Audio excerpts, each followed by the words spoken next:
Привет, с вами Алена, а у нас тут пятки, вот в таком неожиданном состоянии. И неожиданное оно не потому, что я никогда не видела лохматых шелушащихся пяточек, конечно же нет, а потому что это пятки человека, которого я очень хорошо знаю, и обычно с ней такого не бывает.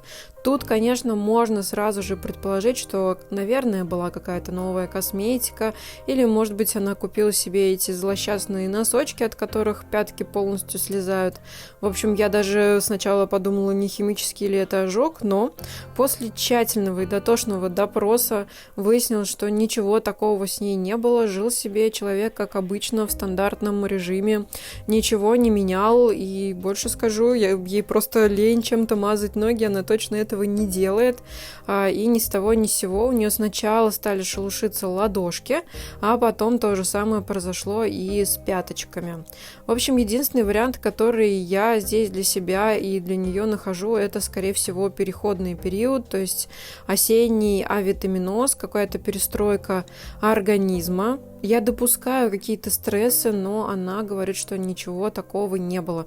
Но ведь часто бывает, что мы нервничаем, с нами что-то происходит, и мы так сильно этим озадачены, озабочены и увлечены, что можем тупо этого не заметить. Человек, как я часто говорю, очень быстро ко всему адаптируется и может просто не замечать самых обычных вещей. В общем, произошло с ней то, что произошло, и все, что нам остается, это убрать эти шелушоньки, и тут мы будем пользоваться под дисками Ататис. Гритность у нас 180, это самая популярная, самая удобная гритность.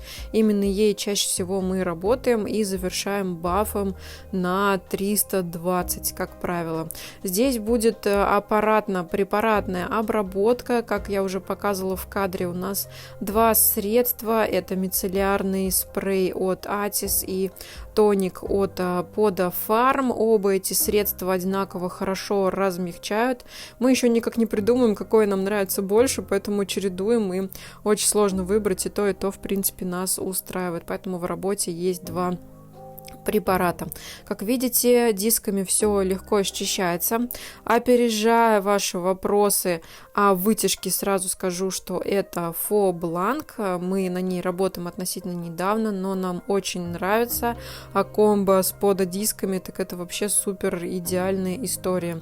Как видите, пяточки хорошенькие уже получаются, чистенькие, но мы продолжаем убирать самые маленькие шелушунки и возвращаем кожный рисунок.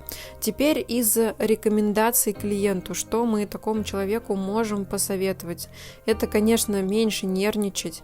Если прям очень сильно беспокоит и после зачистки все это вернется, то, естественно, мы посоветуем сходить ей к дерматологу, потому что нужно найти причину. Либо, если это была все-таки разовая акция в стиле «у меня авитаминоз», то все прошло хорошо, и мы уже зачистили наши пяточки. Вот так выглядят ножки. После обработки, это еще до нанесения крема, дальше нанесем всякие уходовые штучки. Клиенту, кстати говоря, на домашний уход всегда обязательно крем или какой-то спрей, кто чем работает, то есть увлажнение, особенно в осенний, зимний период, должно быть хорошее. Ну и летом тоже есть свои фишечки, конечно, но так как сейчас у нас сезон осень-зима, даем хорошее увлажнение и всегда гигиена ног. Ну а вам всем большое спасибо за просмотр. Пока-пока. С вами была Алена. Берегите себя и свои ногти, и, конечно же, пяточки. До новых встреч!